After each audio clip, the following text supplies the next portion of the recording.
Diamo atto della presenza in aula degli avvocati Antille, Arena, le avvocatesse Viscuso, Ornella Valenti, Danna e Dionisi e Calatabbiano, l'avvocato Antoci, Cannavò, Attanasio, Litera, Marchese, Ragonese, Di Maria, Romano, Passanisi, Carmelo e l'avvocato Catania Milluzzo, l'avvocatessa Rizzo, l'avvocato Boncaldo, sì, l'avvocato Maria Giuffrida e l'avvocato Magnano per gli imputati, e poi c'è anche l'avvocato Grasso per la parte civile Comune di Catania. Mi pare che non vedo altri. L'avvocatessa Viscuso dovrebbe sostituire i difensori al momento non presenti in aula. Dopodiché, se ci sono osservazioni.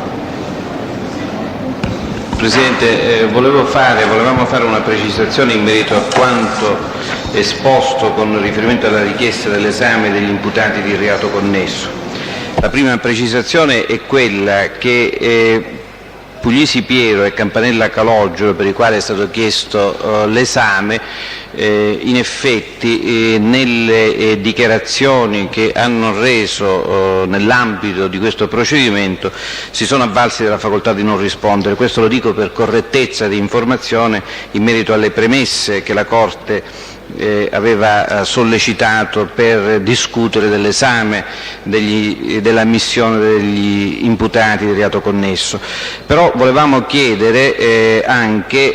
anche chiedere l'esame dell'imputato D'Agata Marcello, che per una svista nella lettura delle richieste è saltato. Quindi alle richieste precedenti i pubblici ministeri aggiungono quella del coimputato D'Agata Marcello. E su che cosa dovrebbe essere esaminato D'Agata?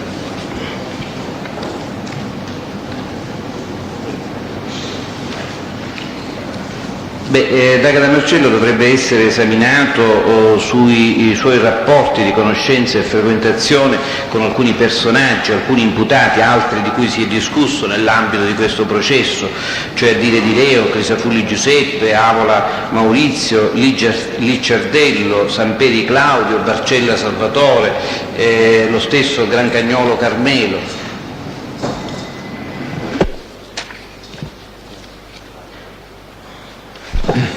Ora, la Corte sulla richiesta di esame di imputati indicati dal Pubblico Ministero all'udienza del 26 luglio e oggi per quanto riguarda D'Agata Marcello, i quali a seguito dell'ordinanza del 25 precedente debbono intendersi connessi, la Corte, ritenuti i criteri dettati dall'articolo 190 del Codice Procedurale Penale, osserva intanto che va confermato l'orientamento fin qui seguito in tema di testi di riferimento, allorché si ipotizzano a carico degli stessi elementi costituenti reato, nonché nel caso si vogliano trarre dalle dichiarazioni genericamente elementi di giudizio sull'attendibilità dei collaboranti. Invero in entrambi i casi la particolare posizione delle persone indicate e l'atteggiamento già assunto nel processo, sottraendo al giudizio ogni elemento di valutazione, rendono superfluo ed irrilevante l'oggetto dell'esame richiesto dalle parti. Questo era l'orientamento già adottato dalla Corte per analoghe richieste dei difensori degli imputati e oggi lo ribadisce per quanto riguarda le richieste del Pubblico Ministero. Discorso diverso va fatto invece allorché fatti e circostanze che sono delineate già nell'indagine preliminare vengono indicati come elementi di valutazione nell'ottica di parte ai fini del giudizio di responsabilità degli imputati di questo processo. In quest'ultima ipotesi si tratta infatti di prove alla cui assunzione la parte ha diritto ai sensi dell'articolo 190 citato, sicché, restando individuato lo strumento tecnico attraverso il quale quelle circostanze possano entrare nel processo, che è appunto quello dell'esame dell'imputato connesso, la prova va senz'altro ammessa. Alla stregua di questi principi, la Corte ordina procedersi ad esame dei seguenti imputati connessi: Rapisarda Salvatore, Caponnetto Anastasio, Giammuso Francesco, Pavone Emanuele, Fichera Alfio, limitatamente alla circostanza riguardante un appartamento in via Ramondetta, adibito a ufficio o a rappresentanza, a ufficio di rappresentanza. Maugeri Mario, Musmeci Francesco e Santa Paola Vincenzo del 1956, limitatamente alla posizione dell'imputato di questo processo, Signorino Sergio. Esclude tutti gli altri. E pertanto... Presidente, cortesemente può ripetere prima di Fichera Alfio gli altri ammessi, se non le dispiace? Allora, Rapisarda Salvatore su tutta la posizione, Caponnetto Anastasio su tutta la posizione, Giammuso Francesco su tutta la posizione, Pavone Emanuele lo stesso, Marchese Lorenzo lo stesso,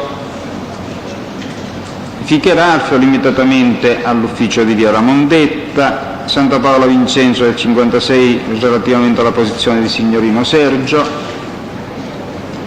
Maugeri Mario e Musmeci Francesco.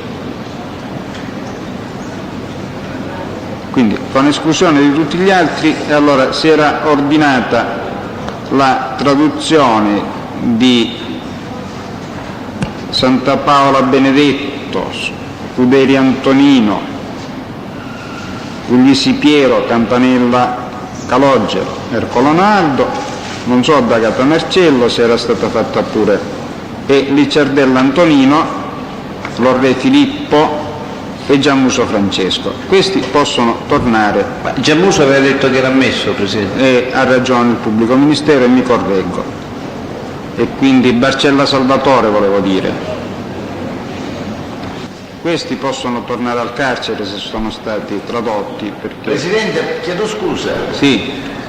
Lore Filippo è adesso imputato nel processo avanti il Presidente Greco. Sì. Poco fa è stato autorizzato col parere favorevole dei pubblici ministeri a rientrare a casa senza scorte, perché sono loro i titolari. Se con questa autorizzazione dà pure lei, siamo a posto. Nulla osta da parte di questa autorità, perché non ha più autorità su Lore Filippo. Siccome è stata questa Corte a disporre la traduzione questa mattina, è giusto. Va bene, nulla osta da parte. Grazie.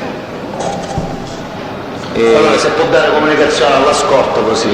È detto a verbale in pubblica udienza. Poi c'era un'altra ordinanza che è relativa alle ulteriori richieste di produzione sempre del pubblico ministero, e anche su questi punti la Corte con ordinanza precedente sulla richiesta di prova documentale aveva enunciato certi criteri in base ai quali viene ammessa la prova documentale, e applicando gli stessi criteri si ammette un processo verbale di arresto di Mazzaglia Salvatore, un processo verbale di rinvenimento di auto da parte dei carabinieri in Aci Castello con fucile a canne mozze all'interno, un processo verbale di perquisizione al Consorzio Agraria Sferro, gli rilievi tecnici dell'incendio della casa di Timpanaro Giovanni, mentre come prova documentale, ai sensi dell'articolo 234, si ammettono un manifesto e una certificazione di stato di famiglia per Mangion Francesco. Rimane la riserva per quanto riguarda la integrazione della richiesta relativa al fermo di Quattrolumi Aurelio, che era stato già ammesso. Ora il pubblico ministero non so cos'altro aveva chiesto relativamente. Signor Presidente, lo stesso provvedimento di fermo riguardava altri soggetti che risultano controllati o citati poi nel corso dell'istruttoria dibattimentale, o appunto soggetti controllati con imputati la cui posizione dovrà essere verificata. Ad esempio ricordo che Aiello Giuseppe ha un controllo con un tale Giustino Carmelo che è stato fermato unitamente al 4-1 in quel procedimento. Ecco perché il pubblico ministero riteneva di poter utilizzare soltanto quei dati, cioè l'operato fermo per il delitto di quell'articolo 416 bis e il verbale di esecuzione, anche rispetto agli imputati fermati con il 4-1 Aurelio. Solo sotto questo profilo, signor Presidente. E c'è già la produzione documentale relativa ai controlli, è già agli atti? No, ancora no. Allora la rimandiamo a dopo questa, la tenga presente il pubblico ministero e rimandiamo. Presidente, mi scusi, tra i documenti non ha citato una ricevuta della SIP che riguardava Avola Carmelo a proposito del sopralluogo effettuato nella casa di Timpanaro. Allegato a quel fascicolo fotografico vi era anche una ricevuta della SIP da cui risultava che l'intestatario dell'utenza era Carmelo Avola, padre di Avola Maurizio. Ma c'è un verbale di perquisizione? No, dico allegato tra i documenti vi era anche questa... Sì, ma la notizia che questa bolletta fu trovata proprio lì da dove viene, certamente No, non dal fascicolo dei rilievi tecnici, no? Lo so, dico, è una bolletta dalla quale dimostra che a quel numero civico l'utenza Enel è intestata ad Avola Carmelo. Mi pare che non ci dovrebbero essere problemi, se non ci sono osservazioni si può ammettere senz'altro, perché è un documento ai sensi dell'articolo 234, quindi Presidente, sì, lo si ammette. Prego? sono avvocato da casa. Sì. Cerco quella riserva sui verbali che io nel corso dell'udienza pomeridiana mostrerò ai rappresentanti della pubblica accusa, e però mi pare che non si sia provveduto sul punto 4 di quel promemoria nell'interesse dello Vincenzo, cioè sulla richiesta di acquisizione della copia del verbale, sottoposizione agli obblighi e delle firme apposte nel relativo registro da Calabrogio Acchino. Calabrogio Acchino è soggetto indicato alla Barbera come cointeressato a vario titolo in quella vicenda che si snoderebbe fra Palermo, Roma, Teramo e poi la Sicilia. Che si trattava di una richiesta che doveva fare la cancelleria? No, ce l'ho io, Presidente, io non ho la disponibilità, credo che non mi Il pubblico ricordo. ministero si era espresso in proposito, si ricorda? No, credo che si fosse espresso, comunque in ogni caso non ha problemi all'ammissione. Si ammette il documento. Allora lo propongo e poi pomeriggio vediamo che riposo. Mi scusi, Avvocato Romani, sì. io vorrei produrre un certificato di stato di famiglia integrale a nome Raimondo Francesco. Ho già mostrato il certificato al dottor Bertone. Sì. E il pubblico ministero ha osservazioni in proposito? Nessuno. Nessuno, quindi è ammessa senz'altro la produzione. Presidente, ultima cosa, e poi nomino come sostituto processuale l'avvocato Lucia Danna. Sì. E mi pare che a questo punto possiamo anche sospendere l'udienza e cominciare direttamente alle 15:30. Se mi consente, Presidente, solo un adempimento, se può essere. Io dovevo depositare i documenti nell'interesse di Madonia Giuseppe che erano stati già preannunziati alle scorse udienze. Se posso farlo ora, in 2 secondi posso anche illustrare di che cosa si tratta. Si tratta di questo. Intendo produrre uno stato di famiglia integrale del padre dell'imputato a confutazione... Un po' d'attenzione, per favore.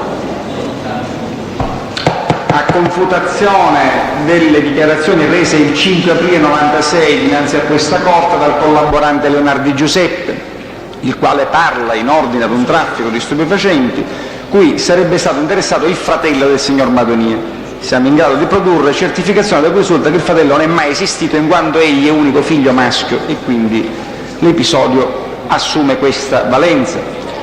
in ordine alle dichiarazioni rese il 15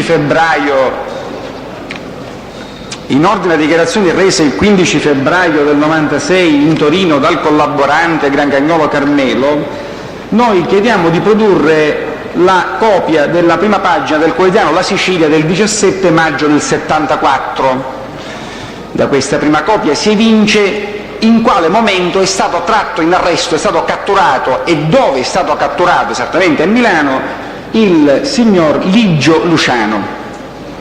Questo perché rende impossibile la frequentazione successiva al 74, come riferito dal collaborante, del signor Madonna Giuseppe con il signor Ligio Luciano. Produciamo ancora documentazione che la Corte ha già ammesso con ordinanza precedente relativa al dispositivo della sentenza sotto forma documentale del Tribunale di Caltanissetta, procedimento Leopardo, con l'aggiunta del decreto che dispone il giudizio, di cui avevamo già parlato, perché si tratta in effetti di un documento composto solo per rendere intellegibile l'imputazione oltre che l'esito. Chiediamo ancora di produrre 2 copie del quotidiano La Sicilia, segnatamente la copia del 16 maggio del 96 e quella successiva del 19 maggio del 96. Da essa apprendiamo, attraverso la redazione di una lettera scritta da una fonte, a mio avviso, autorevolissima, che una fonte di notizie che sono state riferite alla Corte dal collaborante Avola Maurizio ha subito condanna per calunnia dal Tribunale di Roma. A noi basta che il processo, per così dire, accetti in sé questa verifica, cioè dire che una fonte di propalazioni o comunque di dichiarazioni rese da Avola Maurizio, quindi una fonte di Avola Maurizio, una delle sue fonti, ha subito censura con sentenza del Tribunale di Roma per calunnia.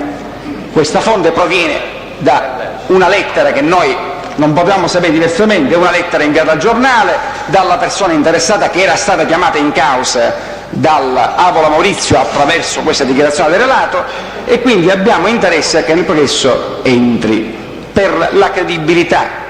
Dico, non è sul fatto, perché il fatto non è oggetto di contestazione, ma per la credibilità sì, null'altro per adesso. Sì, cortesemente, l'avvocato Antosci. Mi scusi, il pubblico ministero su queste richieste? Dobbiamo vedere la documentazione, in ogni caso non abbiamo compreso l'ultima richiesta, non sappiamo neanche chi sia questa fonte, se ne vuole dare una maggiore contezza alla Corte, l'avvocato Antille, Scusate, eventualmente leggendo anche l'articolo. Un momento, per quanto riguarda dispositivo di sentenza e, diciamo così, intestazione, rubrica, quello che è il decreto che tiene la rubrica, questo era un documento già ammesso. Poi per quanto riguarda le altre richieste, cioè la notizia, c'è uno stato di famiglia integrale, lo stato di famiglia, da cui risulta che non esiste e questo si può mettere il deplano. Per quanto riguarda la notizia di quotidiano, è un documento anche quello che va ammesso, insomma, solo che se ne riconosca la rilevanza ai fini, diciamo, della tesi difensiva. Quindi il problema sarebbe per quest'ultima parte. Sì, Cioè, il quotidiano del 74 l'aveva detto Presidente, il quotidiano La Sicilia del 74, nulla questio per... L'ultimo non comprendiamo le ragioni, non sappiamo neanche quella fonte, non conosciamo l'esatto tenore dell'articolo, anche se possiamo immaginare qualcosa in merito, però anche in esito all'eventuale produzione noi... Preferirei non parlarne, Presidente. No, se ne è voluto parlare, avvocato, perché non ne vuole parlare? Preferirei che O uno ne parla fino in fondo o non ne parla. Scusate un momento, voglio dire, lei la deve scambiare, lo deve esaminare questi documenti il pubblico ministero. Ragione per cui se non ne parla lei, ne parla il pubblico ministero, è la stessa cosa. Sì, Presidente, ma dico, io lascio che il pubblico ministero esamini il documento, se lo reputa ammissibile. Va bene. Diversamente non ci sono. Allora, avvocato Antocci.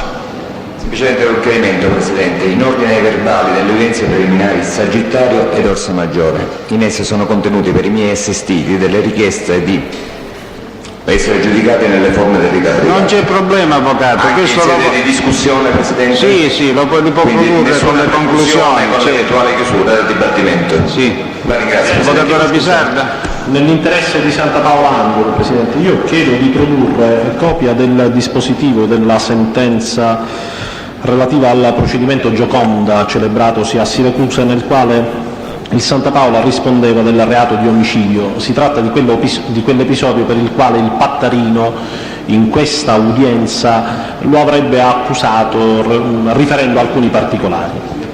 Attraverso il dispositivo della sentenza che attesta della assoluzione della Santa Paola riteniamo di poter in qualche misura documentare la inattendibilità assoluta del Pattarino con riferimento a quell'episodio che ha formato oggetto di discussione in aula. Per lo stesso motivo chiedo di depositare anche l'esame del teste Cassia Concetto, esame reso sempre nel procedimento Gioconda, all'udienza del 29 aprile del 1996. È importante, a nostro modo di vedere importantissimo, quanto dichiarato dal Cassia a pagina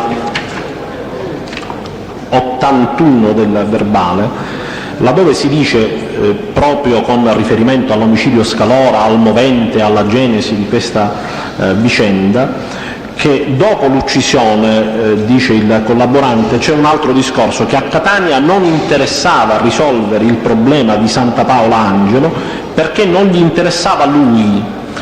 E questo dovrebbe essere, a nostro modo di vedere, importante proprio per dimostrare il rapporto che corre tra la presunta partecipazione del Santa Paola all'associazione a delinquere e il fatto storico che si può evincere da questo particolare riferito dal Cassia.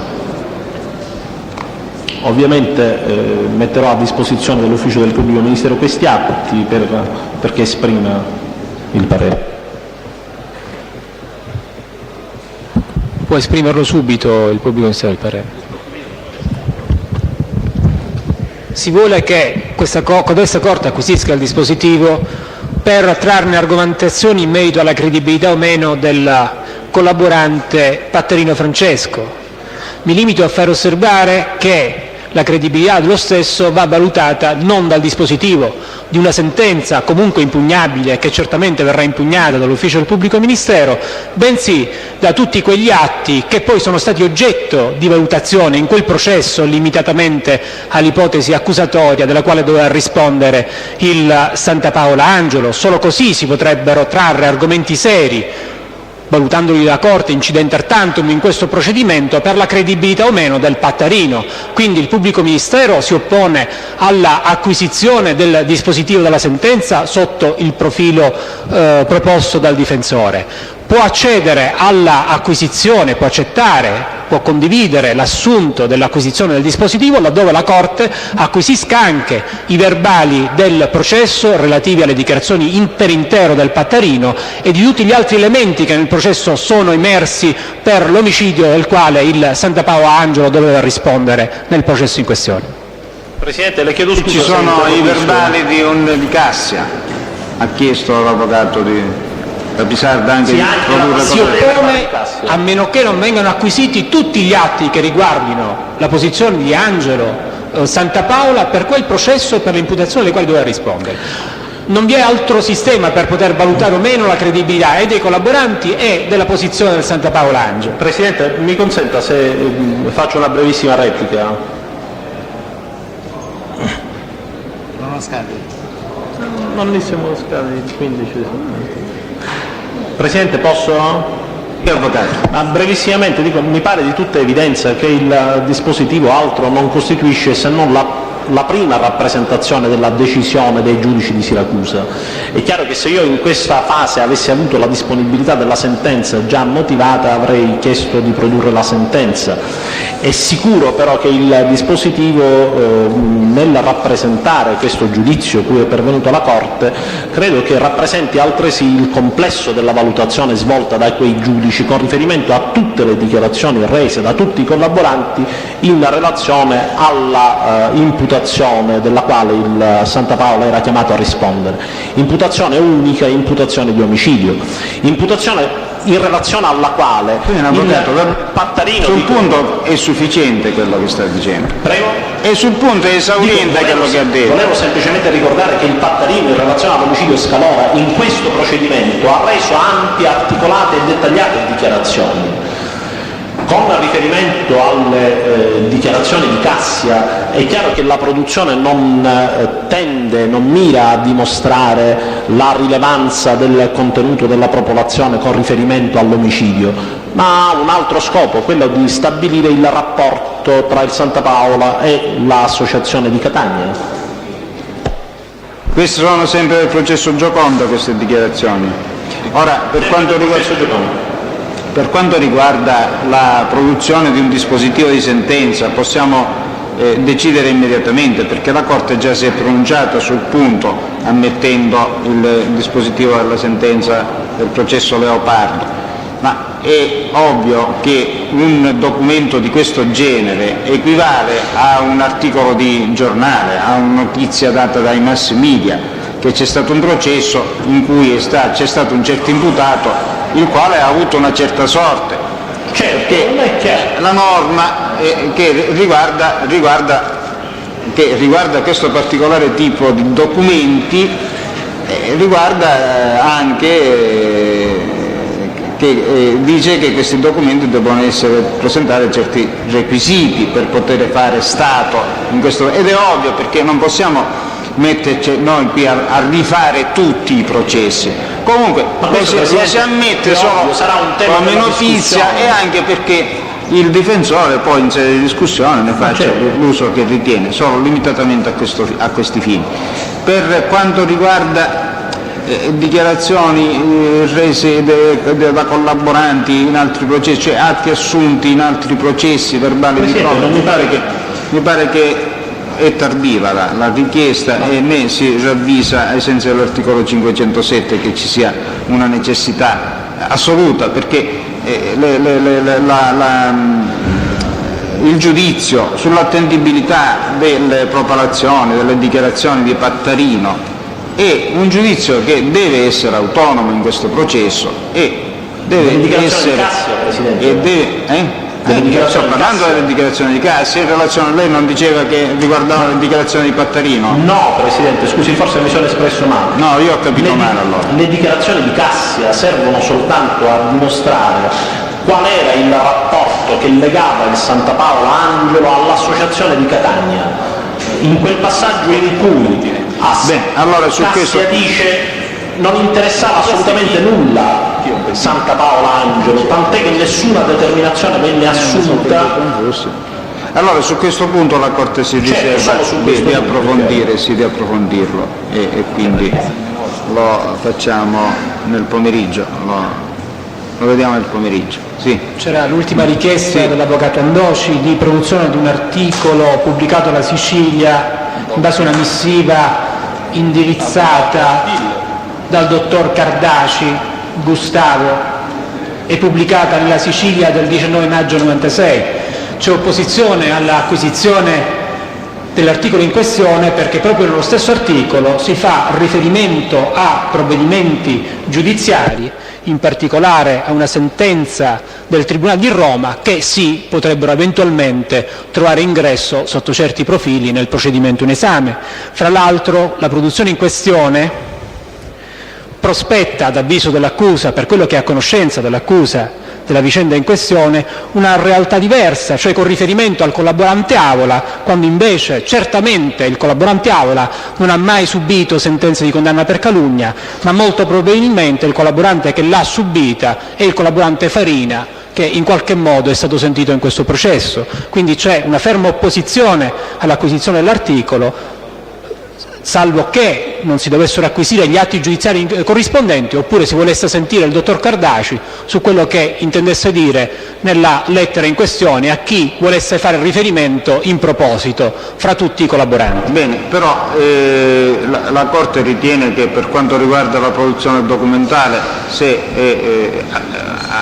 essendo attiene e pertinente e nell'interesse dichiarato un interesse che ha la parte, quindi non deve essere ammesso come documento, salvo ad approfondire il tema chi ha interesse, proprio acquisendo la sentenza che dovrebbe essere irrevocabile, a cui fa riferimento questo articolo. Non è detto. Chiedo scusa Presidente, sì. L'ultima parte forse mi sono distratto io.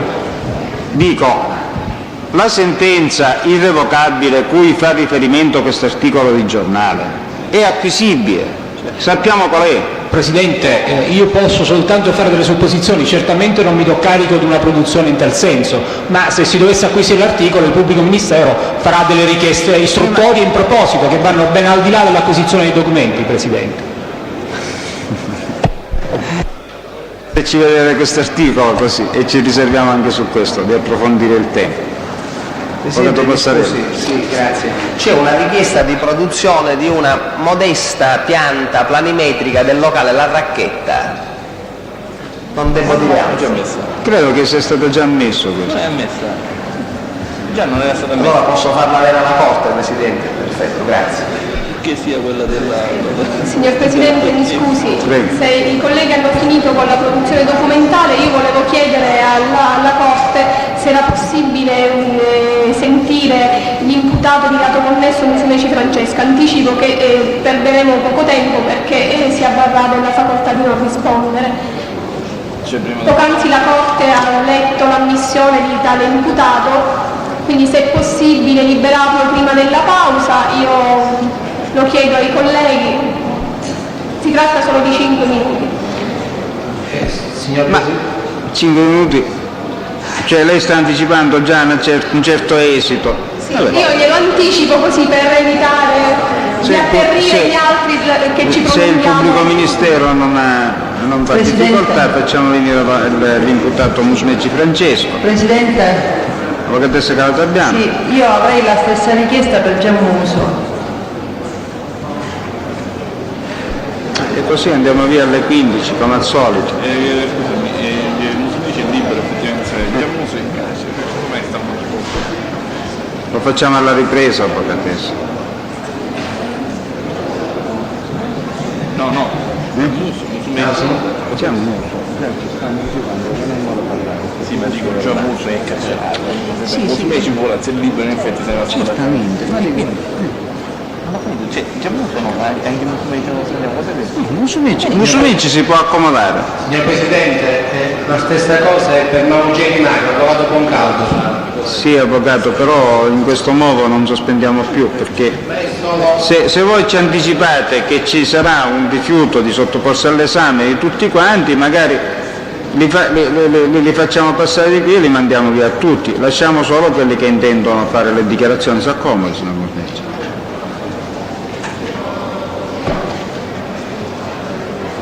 Si sieda e detti le sue generalità al verbale. Allora, sono Musumeci Francesco, nato a Mascalo il 25/11 del 50. Sono residente in Piedemonte Etneo di Avena, mentre ho il domicilio a Mascalo di Reggio Emilia 75. Quindi lei è stato coinvolto in un'indagine che si è conclusa con una sentenza di pena concordata fra le parti, o ricordo male? È imputato nel processo separato, Presidente? Sono imputato. È stralciata la posizione e rinviata al 17 settembre in quanto imputato a piede libero.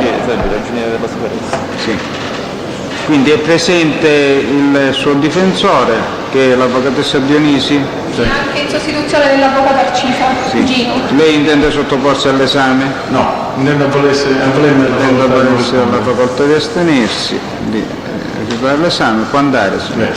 Allora, se già gli imputati ci possono dire quelli che intendono sottoporsi all'esame e quelli che no.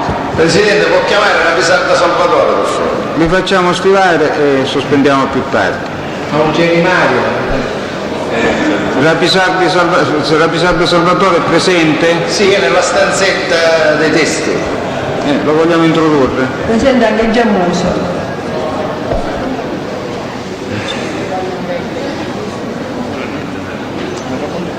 E Maugeri Mario.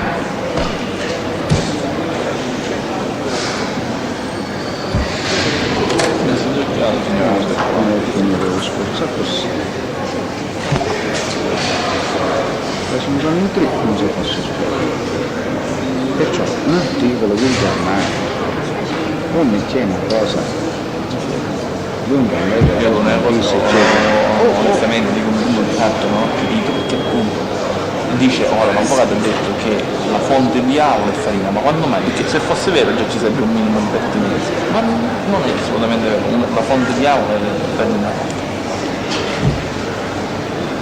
No, leggino. Farina ha detto questo, non posso un discorso specifico sulla villa, sull'incontro con la villa del principe Gabriello. Presidente, nell'attesa consente la Corte che io produca materialmente questi atti? Che poi guarda, questo fatto, guarda, Antonino, che io sappia, ma come la mia fonte è Antonino. Non c'è, chiedo scusa. È stato condannato. Io sono stata nominata difensore d'ufficio per gli imputati, ecco, e volevo quindi sono difensore d'ufficio anche di Caponnetto, Anastasio, di cui il PM ha chiesto l'esame.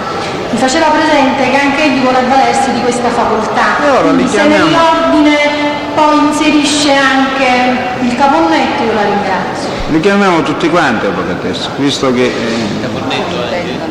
questo prende questa piega la situazione.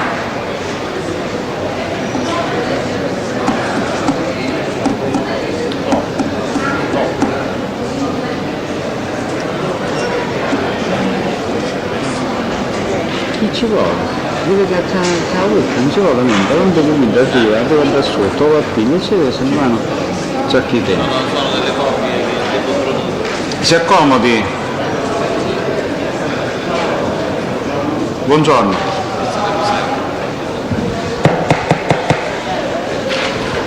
Si sieda, sì. E detti le sue generalità al verbale. Salvatore rappresenta. Nato?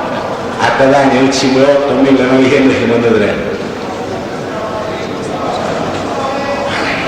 Silenzio in fondo, silenzio! Allora, lei è imputato nel processo stralciato ed è difeso da chi è il suo difensore? L'avvocato Giuseppe Rivera. Avvocato? Giuseppe Rivera. È presente, mi pare? Sì. E lei intende sottoporsi all'esame, signora Pisarda? Non ho capito, mi scusi. Lei qui è stato citato oggi per sottoporre, è stato chiesto un suo esame dal pubblico ministero che è relativo alle dichiarazioni che lei ha reso nel corso dell'indagine e riguarda il processo che stiamo trattando. Sì. Ora, la legge le dà la facoltà di astenersi da questo esame, cioè lei deve dire prima di tutto se intende sottoporsi all'esame oppure no. Il mio valgo delle facoltà che non risponde. Va bene, può andare. Buongiorno. Buongiorno. Il signor Caponnetto.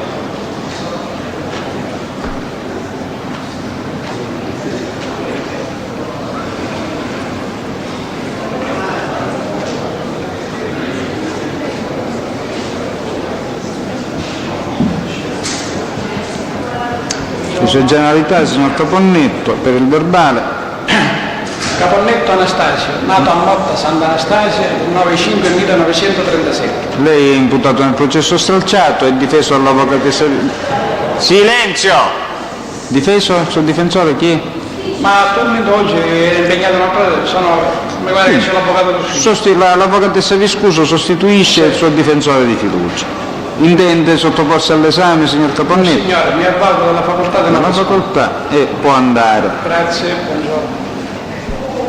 Urinario c'è. Marchese Lorenzo c'è? Come no?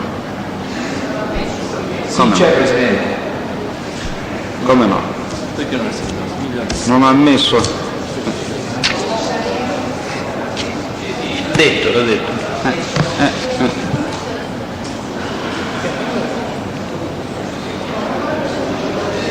Marchese Lorenzo non è presente? Signor Fede, Marchese Lorenzo? Avanti.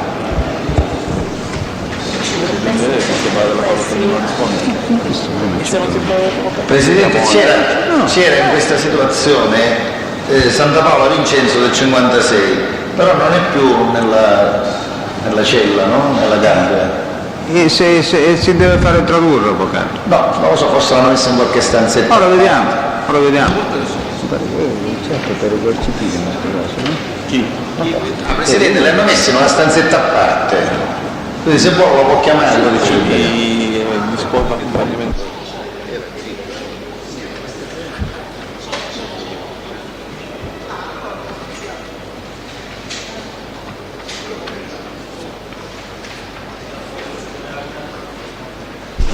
Si accomodi.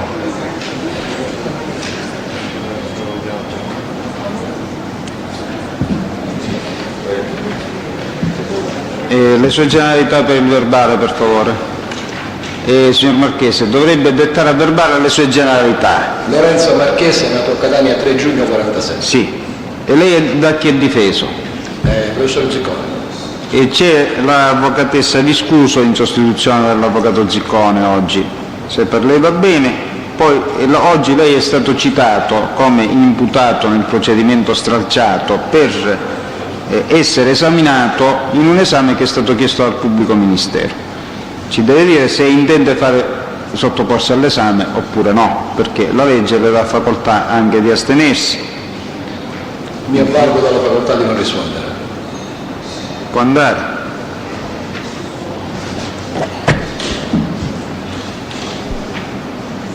Romeo Riccardo c'è? No, questo non era stato aspetto. Maugeri Mario, sì.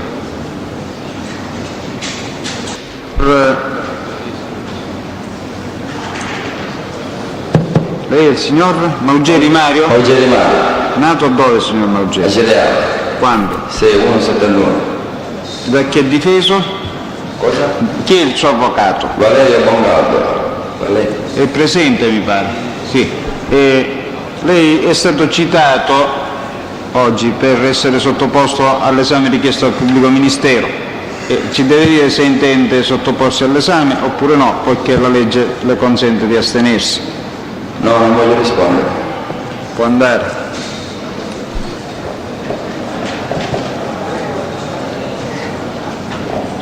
Presidente Giammuso Francesco.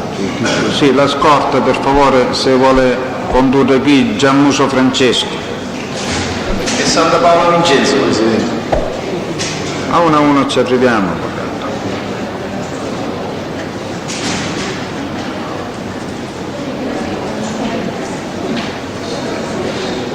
Così il frontespizio. Sì.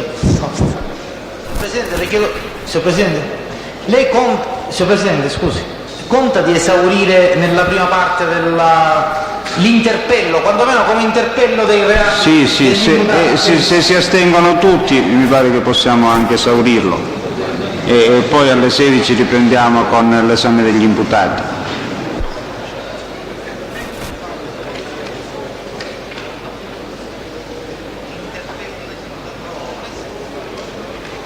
Solo che la scorta me le dovrebbe preparare per tempo Giammuso e Fichera è in aula? Ecco. E allora bisognerebbe che mi preparassero per tempo Giammuso, Fichera e Santa Paola Vincenzo del 56. Presidente, Fichera però credo che voglia rispondere. Allora lo sentiamo, ora lo interpelliamo, se intende rispondere, sottoporsi all'esame, lo ordiniamo alle 16. C'è pure Pavone Emanuele, signor Presidente. E Pavone Emanuele, sì. Quindi Giammuso, Pavone, Fichera e Santa Paola Vincenzo. Signor Giammuso? Santa Paola. E vuole dire le sue generalità al verbale, signor Santa Paola? Santa Paola Vincenzo, nato a Catania, 38-56. Sì. Difeso dall'avvocato? Libera. Intende rispondere alle domande del pubblico ministero? No, signor Presidente. Intende avvalersi della facoltà concessa dalla legge, quindi può andare. Grazie. Il signor Giammuso, Fichera e Pavone.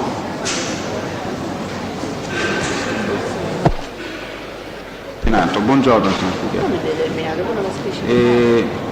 Le sue generalità per il verbale nome, cognome, luogo e data di nascita. Fichera Affio, nato a Catania 351. È difeso dalla...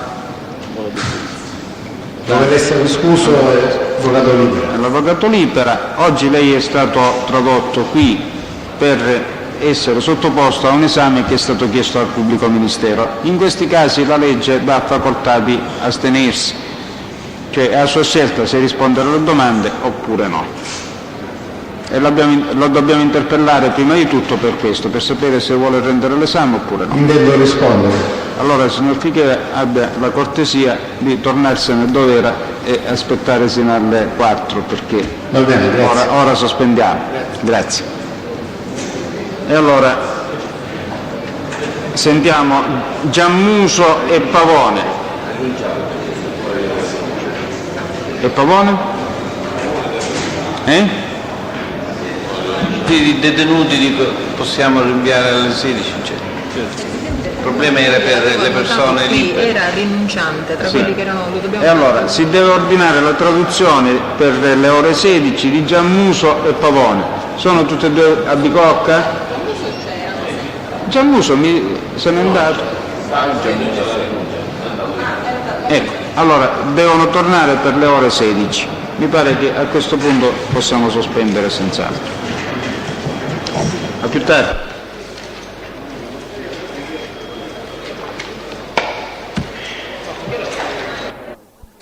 Stiano comodi.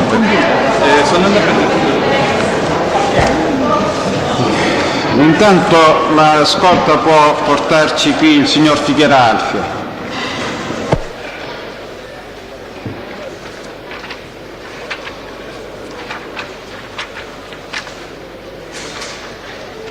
Presidente, se era possibile prima dell'audizione di Fichera, dal momento che doveva essere sentito, se potevamo sentire Giammuso, in modo che io possa poi lasciare l'aula. Come faccio a dare il controordine, avvocatessa? Presidente, mi scusi, per quanto mi riguarda io consento, dato che la collega ha Lo queste devo esigenze. rimandare indietro, c'è la possibilità di fermare Fichera e chiamare Giammuso al suo posto? Da lei?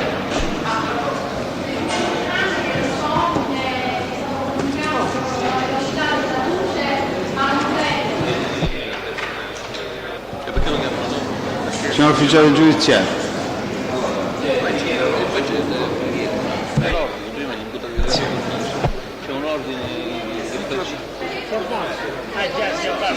Venga avanti, si sieda, signor Giammuso. Un po' di attenzione, per favore. Buongiorno.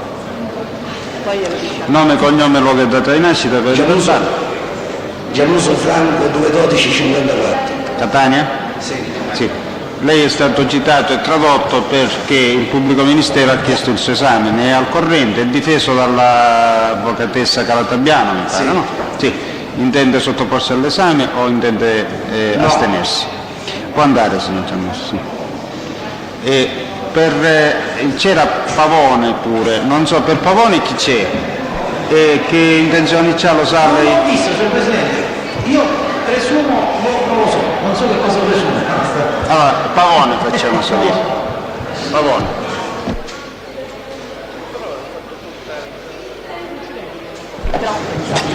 Signor Pavone, si sieda.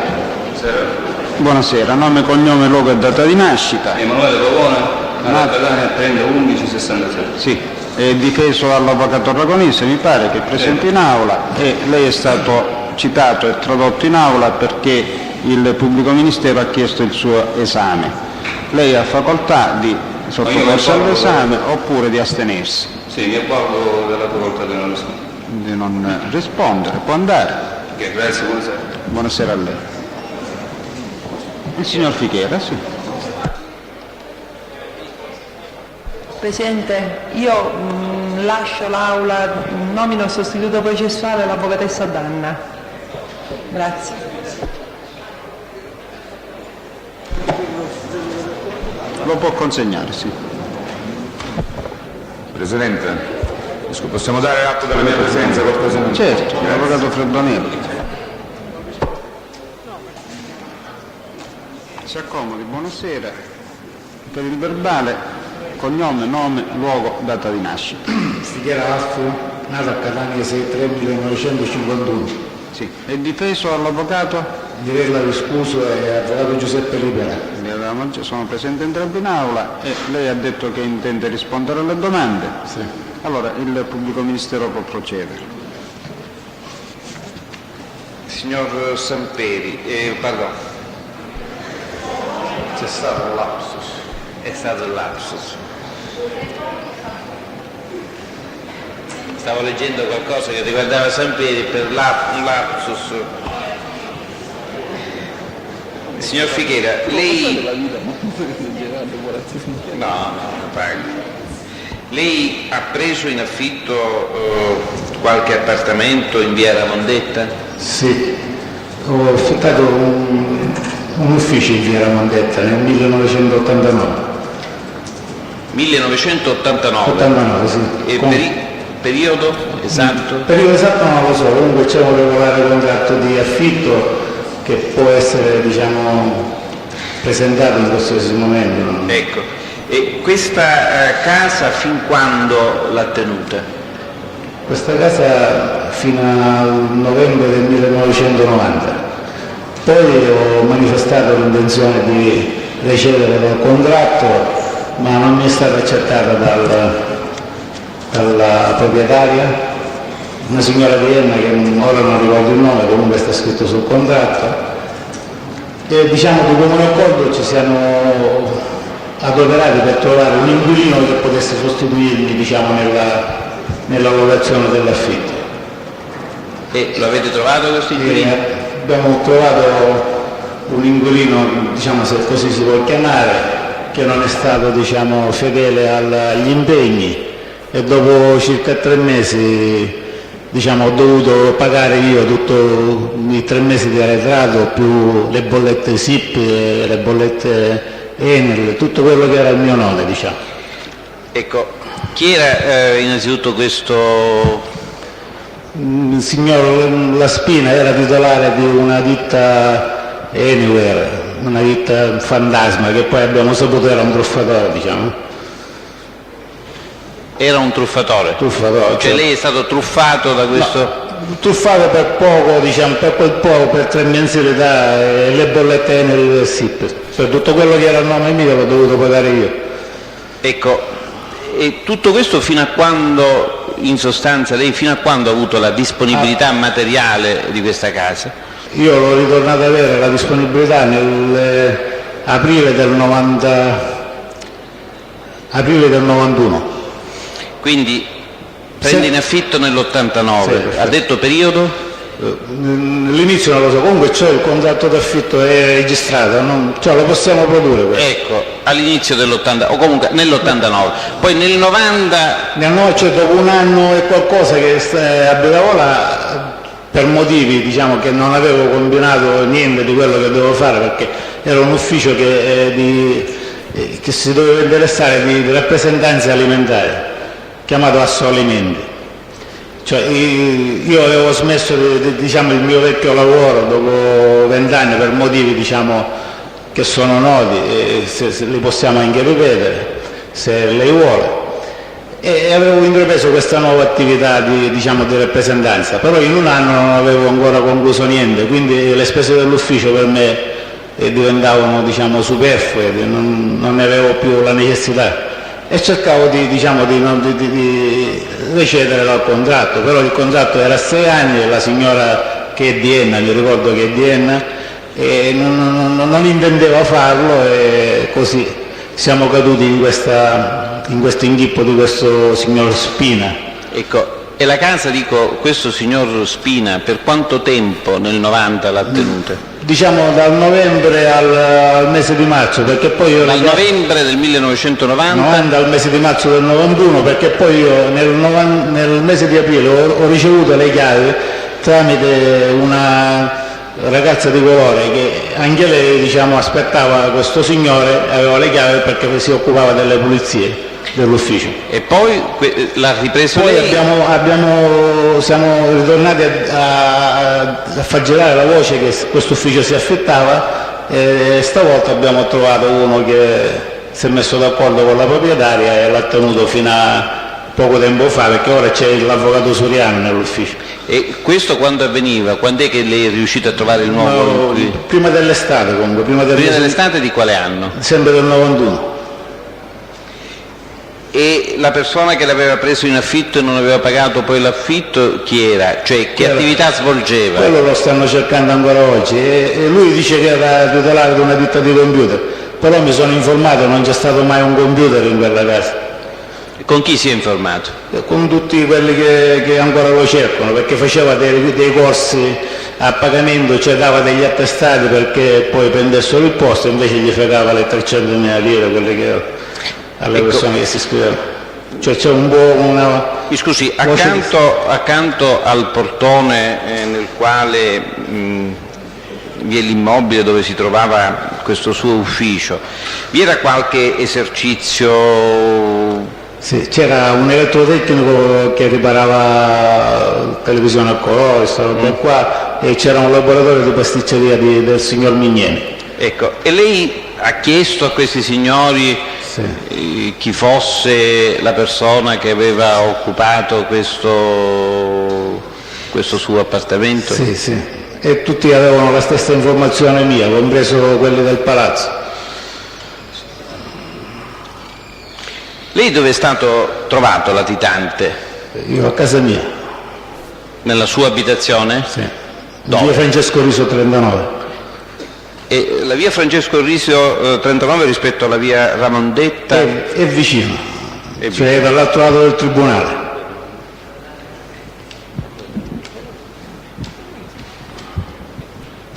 Lei ha conosciuto il signor Samperi? Sì. In che occasione l'ha conosciuto? L'ho conosciuto nel 1989, lui ritornava, mi disse dopo, da Siracusa, dove era in semilibertà, e si fermava davanti al mio negozio, perché proprio davanti al mio negozio ci stava il cognato, fratello della moglie, che aveva un esercizio di frutta ambulante, però diciamo ambulante, a posto fisso, davanti proprio al mio negozio.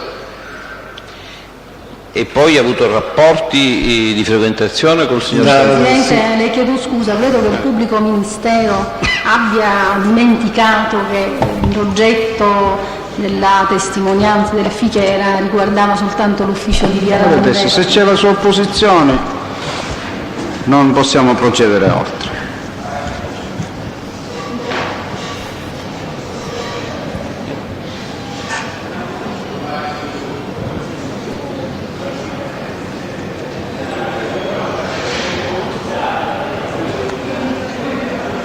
Altre domande? Il capitolato è troppo stretto per noi, quindi rinunciamo a fare altre domande. Lei si è opposta, avvocato, quindi si è opposta.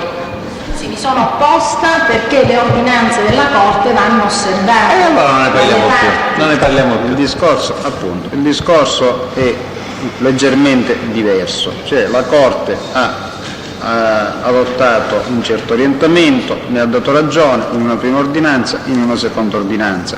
Se poi le parti vogliono approfondire qualche tema di comune accordo sono libere di farlo, ma se c'è l'opposizione dell'uno o dell'altra non si va avanti. Noi facciamo un'altra domanda, Presidente, chiaramente, nel caso prendiamo atto della posizione della difesa. Se il signor Fichera conosce Battaglia Santo e Battaglia Giovanni. Per quanto riguarda in particolare proprio questa domanda, si tratta addirittura di un capitolato neanche richiesto dal pubblico ministero, perché quando il pubblico ministero all'udienza del 26/7/96 avanzò tale richiesta, ha evidenziato che il Fichera Alfio avrebbe dovuto riferire dei suoi rapporti con Grancagnolo e Samperi e circa la titolarità o meno dell'appartamento di via Ramondetta. Queste furono le circostanze su cui il Fichera doveva deporre, capitolato che addirittura dalla Corte è stato ulteriormente ridotto e ridimensionato. Avvocato, quindi permane l'opposizione. Per la verità ricorda male, perché io avevo chiesto il capitolato di prova, riguardava anche i rapporti con la famiglia Santa Paola Ercolano e con altri imputati di questo processo, quale Tropea Giovanni, quindi il suo ricordo è sicuramente inesatto, che poi la Corte il suo appunto non era evidentemente attenta in quel momento. Presidente, permane Scusi, sì, bene, però volevo chiarire una cosa. Lei ha chiesto al pubblico ministero se conosce chi? Battaglia Santo e Battaglia Salvatore. Allora, per quanto riguarda Battaglia Salvatore, il problema rimane aperto perché rientrerebbe la domanda già in certe categorie per cui Corte ha assunto certi orientamenti.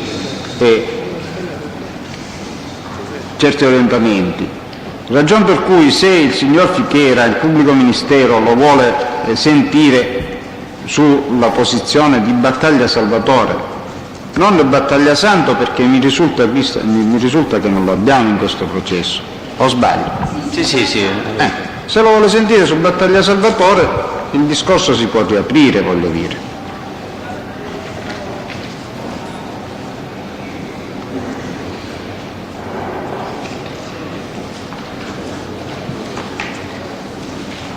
Signor Presidente, il signor Fichera ha reso dichiarazioni chiaramente che riguardavano anche altri imputati di questo processo. È chiaro che, al di là delle singole posizioni, ad esempio quando si chiede dei rapporti con la famiglia Ercolano o la famiglia Santa Paola, Mi scusi, il pubblico ministero io ho una verbalizzazione, o con altri imputati di questo ma procedimento, io ho una verbalizzazione diversa qua, salvo che sia in altri punti. Qui si dice Fichera Alfio sui rapporti con Claudio Samperi, Gran Cagnolo Carmelo, e sull'appartamento preso in affitto in via Ramondetta, circostanza importante secondo l'accusa, con riferimento alle dichiarazioni del collaboratore Samperi Claudio. Basta, non ho altro. Presidente, questa è la verbalizzazione. Mi scusi se la interrompo, questo è il ricordo, la verbalizzazione con riguardo all'udienza del 26/7, cioè la richiesta che ho formulato, e che era l'osservazione che avevo fatto la io. Corte dice i rapporti con la verifica di attendibilità eccetera non ci riguarda sotto questo aspetto e non la ammettiamo. Viceversa, si ammettono, questo è nella premessa dell'ordinanza odierna, si ammettono quelle circostanze che riguardano imputati di questo processo, perché il pubblico ministero ha elementi dell'indagine per cui possono essere trasformate, possono trovare ingresso nel processo come elementi a carico, e quindi ha diritto alla prova. Questo abbiamo detto stamattina. Per cui, se il pubblico ministero enuclea altre domande di questo genere, il discorso rimane aperto. Il pubblico ministero chiede se conosce Tropea Giovanni. Conosce? Tropea Giovanni. La può fare la domanda, può rispondere sempre che ritenga di rispondere. Tropea Giovanni è il titolare di un lavaggio sito nel rifornimento di Faro Biscari a Catania. Da quanto tempo lo conosce? Dal 1991, primi mesi del 91. Lei frequentava quel lavaggio? Scusi ancora, scusate. È stato stralciato. Non c'è Tropea Giovanni, pubblico ministero.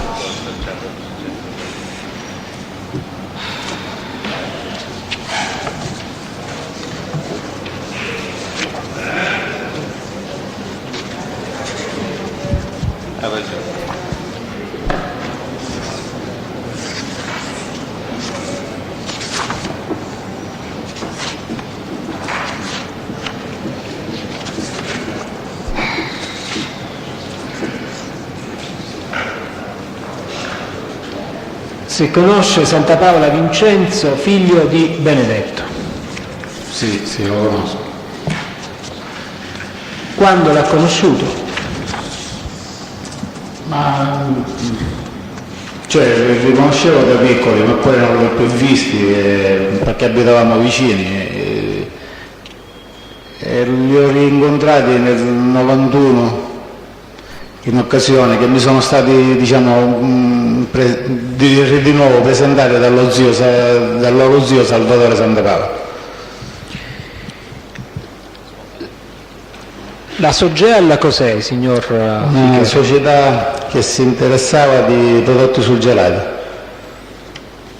Lei che interessi aveva, se ne aveva in questa società? Sì, io ero amministratore e basta, e poi non avevo altri incarichi se non quello di lavorare e di produrre vendite. Chi altri era interessato a questa società? Santa Paola Vincenzo e Santa Paola Francesco. Vincenzo, se può dire la paternità, cortesia. Vincenzo di Benedetto. Senta, Ercolano Giuseppe, lei l'ha conosciuto? No, come nome sì, perché è titolare dell'Avimec, che è una ditta che per tanti anni ci ha trasportato merce dal Piemonte. Conosceva altri della famiglia Ercolano lei? E la Sud Trasporti, anche perché ci trasportava la merce dalle province di Vercelli, da Tronzano Vercellese, da Saluggia, da altri posti. Cioè mi hanno servito per una decina d'anni come trasportatori. Natale De Emanuele? Natale De Emanuele non avevo, cioè era soltanto vicino a un mio negozio di Piazza Maravigna, praticamente era a 20 metri dal negozio che avevo io. Ma diciamo lui lavorava all'ufficio anagrafe, penso, o all'ufficio anagrafe o un ufficio diverso dal comune di Catania. Io avevo avuto un negozio di fronte all'ufficio anagrafe di Piazza Maravigna. E senta, vi era un garage nei pressi di Piazza Maravigna? Piazza Maravigna è piccolina, c'è un chiosco dell'acqua e poi c'è il comune di Catania, un commissariato che è all'angolo di via Onomachia e il negozio mio con i depositi, almeno fino al 1972-73. Senta, lei sa se proprio nella Piazza Maravigna vi fosse un garage appartenente a De Emanuele? Presidente, c'è opposizione perché mi pare che De Emanuele sia stato stralciato. È stato stralciato la posizione? Io poco fa mi sono opposto. Scusate, c'è un problema soltanto di rendersi conto. Il Ministero che faccia le domande, qui ci sono i difensori presenti, io aspettavo appunto.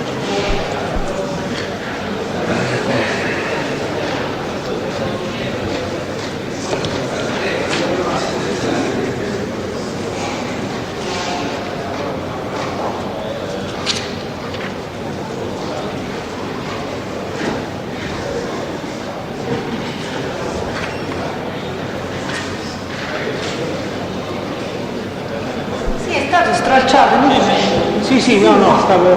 Potevamo direi molto.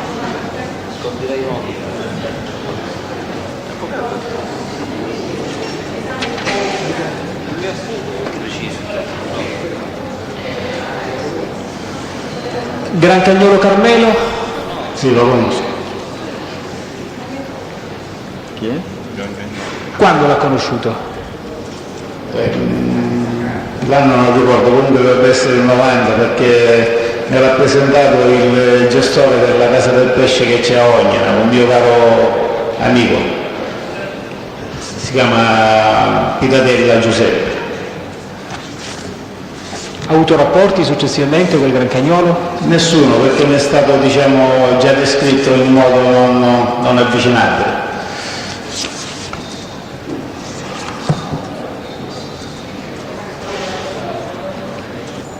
Lei ha conosciuto un certo Francesco Lombardo?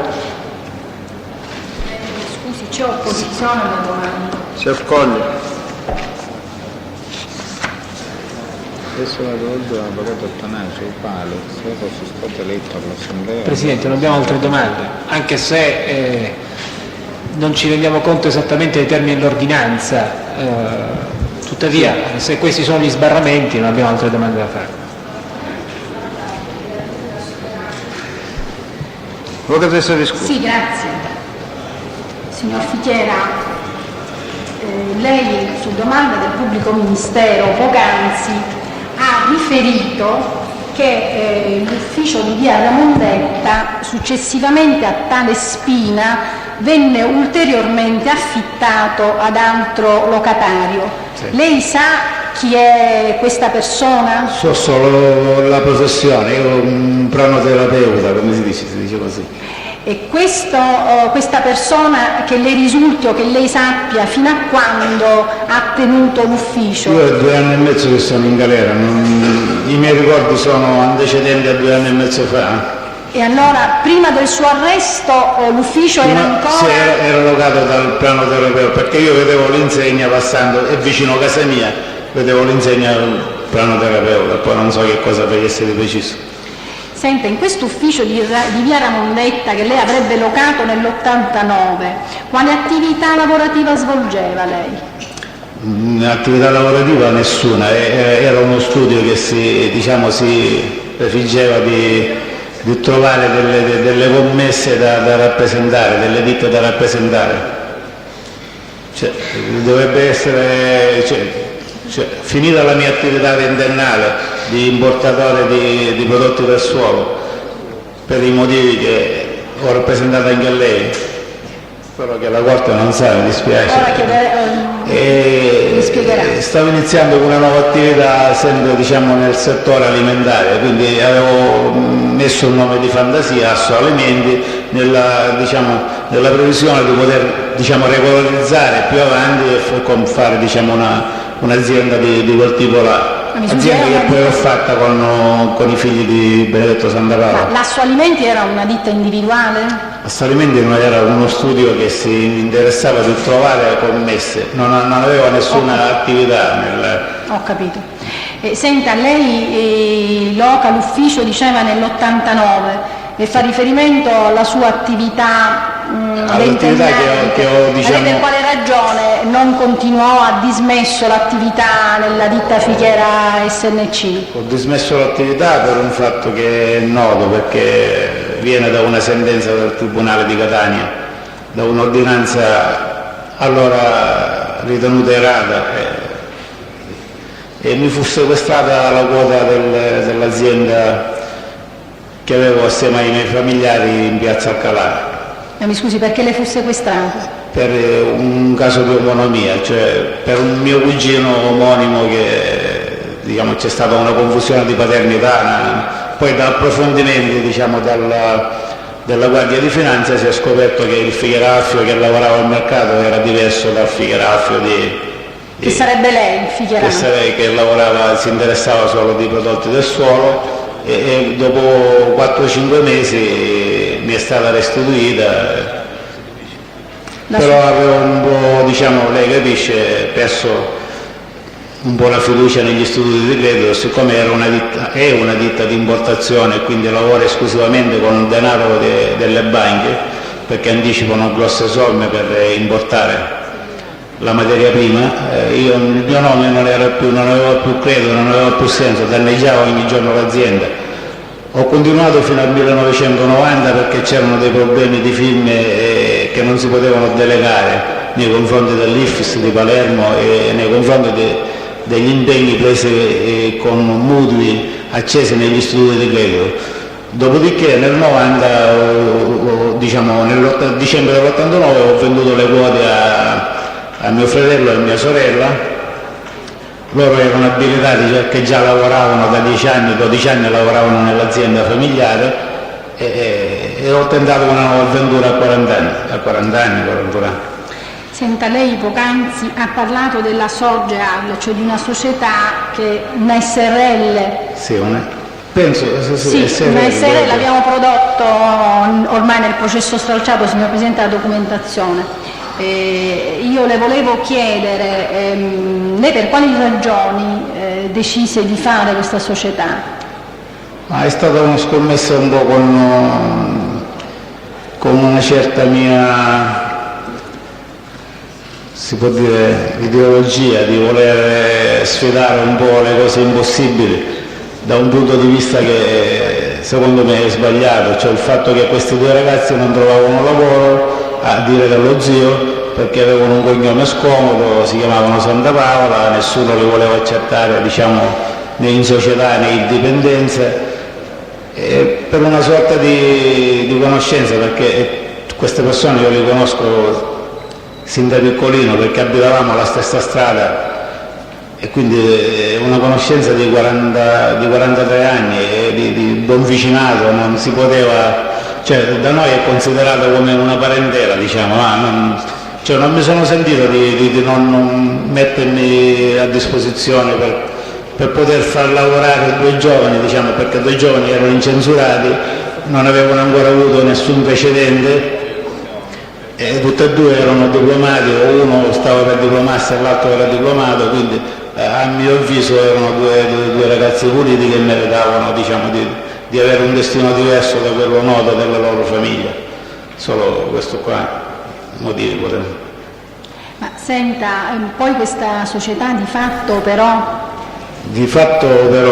non trasse, diciamo, beneficio economico, perché non abbiamo poi fatturato, perché nel dicembre del 1992 i 2 ragazzi furono arrestati e io mi trovai in difficoltà con la ditta rappresentante che mi chiese le dimissioni del mandato per lettera raccomandata.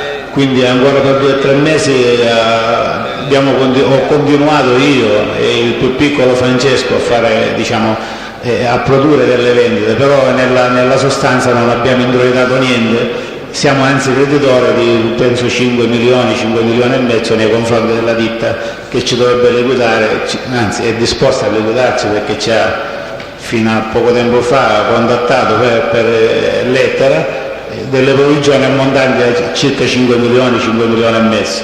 Quindi abbiamo prodotto un lavoro di 100 milioni, perché la provvigione è il 5%, 4 del 50%. Va bene. Signor Presidente, abbiamo dei tabulati che possiamo presentare eventualmente a prova di quello che sto dicendo. nessun'altra domanda, signor Presidente. Ci sono altre domande? Un attimo solo, Presidente.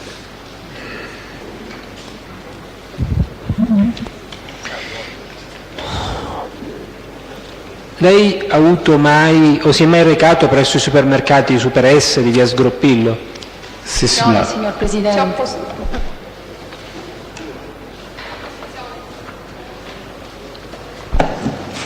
La posizione dell'imputato dovrebbe precisare il... Signor Presidente, riguarda innanzitutto le attività economiche, riguarda delle dichiarazioni che sono stati resi da testi in questo processo e le cui dichiarazioni fanno parte di questo processo. Se vuole posso anche citare, quindi ho la necessità di fare queste domande. Sì, questo lo capisco, solo bisogna trovare il riferimento a imputati di questo processo, che altrimenti è un'attività inutile. Presidente, scusi, io dico, al di là del fatto che la mia opposizione attiene a quello che era il capitolato di prova, dico, troppo evidente, dico, io ricordo alla Corte che credo tutte le posizioni che attengono alla Super S, se non erro, sono state tutte stralciate, quindi dal Caponnetto Anastasio all'Ercolano Aldo ed altri. Adesso il mio ricordo non è completo, ma comunque dico, permane l'opposizione anche con riferimento principalmente a quello che era l'oggetto dell'audizione del signor. Se mi dà la parola un attimino, Presidente. Cioè, noi abbiamo chiesto ed ottenuto l'esame del Caponnetto che si è avvalso della facoltà di non rispondere, tenuto conto che aveva riferito determinate circostanze che riguardavano un'attività economica che si inseriva in un complesso accusatorio ben più ampio e che non riguardava specificamente la posizione di questo o quell'altro imputato. Ora, è fin troppo chiaro che quelle dichiarazioni rese dal Caponnetto hanno una valenza per l'accusa e, come è stata già ottenuta l'acquisizione del verbale del Caponnetto che ha reso quelle dichiarazioni, pur essendo stata stralciata la posizione degli imputati per la Super S, è fin troppo chiaro che questa domanda va posta, all'avviso del pubblico ministero, al signor Fichera proprio nella prospettiva che si era prefigurato, posto che della presenza del signor Fichera se ne è parlato ampiamente in quel settore, anche perché non dimentichiamo che la vicenda della Super S è strettamente legata alla vicenda Standa e alla vicenda Sigros, per la quale vi sono alcuni imputati che rimangono in questo processo. Quindi se la Corte ritiene che non possiamo porre la domanda, d'accordo, però in effetti l'accusa si sente ormai stretta per il capitolato che è stato posto, stretta proprio per le finalità che si era prefigurata. Sarebbe illogico acquisire le dichiarazioni di Caponnetto e poi non poter porre una domanda del genere al signor Fichera, anche nell'interesse eventuale della difesa del Fichera nel processo che verrà trattato. Mi consente.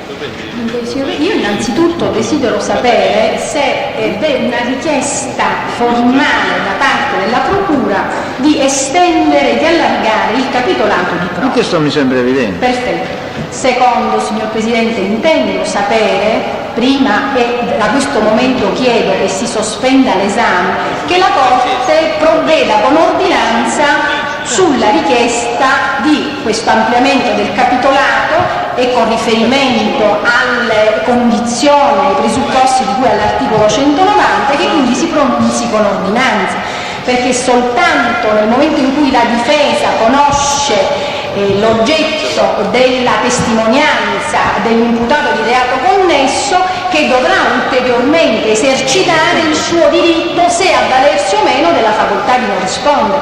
Quindi io sin d'ora, signor Presidente, chiedo che la Corte si pronunci su questa richiesta formale che la Procura intende avanzare, che pronunci l'ordinanza e che successivamente la difesa sia posta nelle condizioni di esercitare il diritto che gli è riconosciuto dalla legge di rispondere alle domande o di sottrarsi a questo punto all'esame.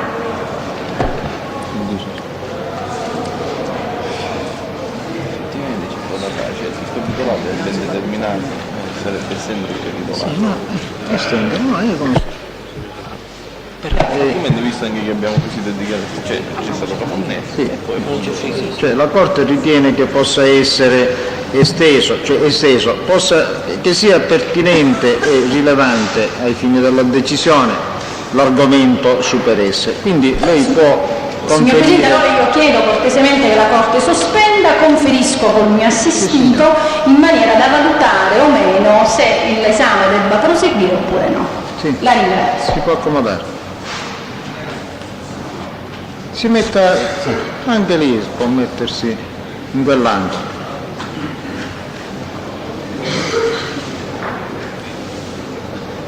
Si possono sedere anche se preferiscono. Si possono sedere.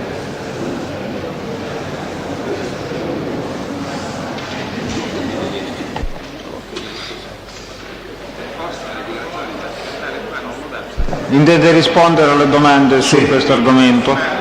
Allora il pubblico ministero può procedere. Aveva già risposto sì, mi pare, signor Fichera.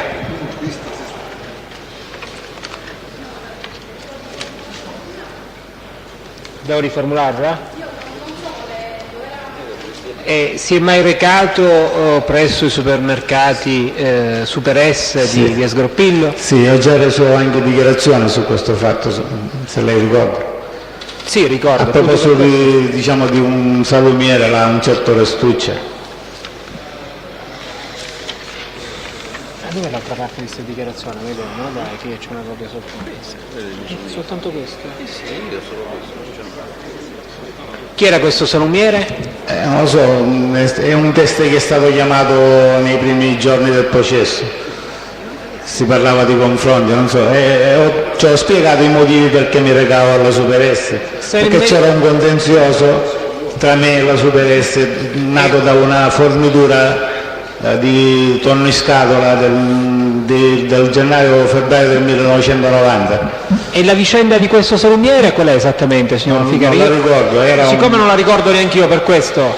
Era un confronto, un riconoscimento, non lo so che cosa. In termini tecnici non riesco a spiegarglielo. Sì, dico, ma cosa c'entra con la Super S questo salumiere? Era un dipendente della Super S e a mia memoria credo che alla Procura aveva chiesto che mi riconoscesse come quel Fichera che lui vedeva venire alla Super S.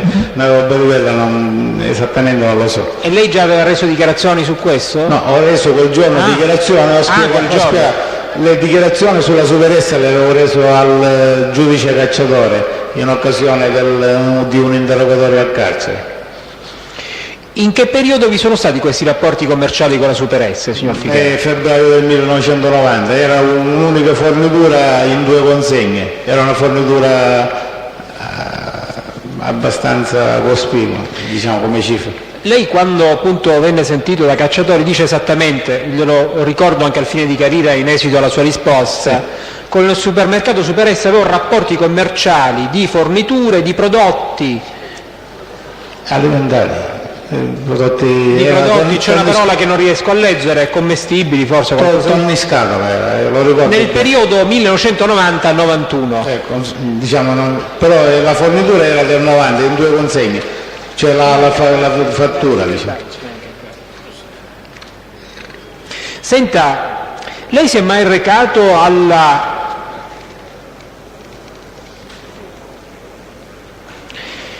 Lei conosce Caponnetto Anastasio? Sì, lo conosco, c'è un nome conosciuto nell'ambito commerciale. Ricorda dove l'ha conosciuto? Io l'ho conosciuto nel mio negozio, però qualche anno prima di fargli la fornitura, quando lui era interessato ad acquistare dei locali, non so che cosa doveva fare, ad acquistare supermercati, non lo so.